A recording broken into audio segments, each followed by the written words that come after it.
எம்ஜிஆருக்கு வந்து பெரிய படம் நாடோடி மன்னன் வந்த பிறகு அவர் சமூக படங்கள் இல்லை. சமூக படங்களுக்கு வந்து 1952 பராசக்தியில் வந்து சிவாஜி கணேசன் அவர்கள் ஒரே படத்தில் வெளிவந்துட்டார். ஆனால் இவருக்கு சரியாக அமையலை. ஏற்கனவே 1956 இவருக்கு வந்து தாக்கி பிந்தாரம் வந்திருக்குது. 1954 மலைக்கல்லன் வந்திருக்குது. ஆனாலும் சமூக படம்னாவே எம்ஜிஆருக்கு சரி ஒத்து வரல, அவருக்கு மன்னர்கால படம் தான் சரியாக இருக்குன்னு சொல்லி இவருக்கு ஒரு பேர் இருக்கிற காலத்தில் தான் தாய் மகளுக்கு கட்டிய தாலி எடுத்துகிட்டு இருக்கிறாங்க. அந்த சமயத்தில் தான் அப்போ சொல்கிறார், அவருடைய நினைவுகளை சொல்கிறார். அவருடைய ஒரு கட்டுரையில் சொல்லியிருந்தார் குலதேவ ராஜகோபால்.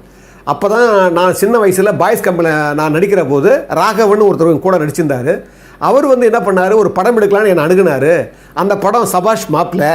அந்த சபாஷ் மாப்பிள்ளை படத்துக்கு யார் சரியாக இருக்கும், நகைச்சுவை கலந்த படம்ன்றதால நான் என்ன சொன்னேன், எம்ஜிஆர் சொன்னேன். ஆனால் அவர் என்ன சொன்னார், சிவாஜி கணேசனும் ஜெமினி கணேசனும் கொண்டு பண்ணலான்னு சொன்னார். ஆனால் அவர் 2 பேரும் பயங்கர பிஸி. எம்ஜிஆர் பிஸி இல்லை. இப்போ பாருங்கள், எம்ஜிஆர் பிஸி இல்லாமல் சொன்ன பாருங்கள், ஒரு படம் தான் அந்த நாடோடி மன்னன்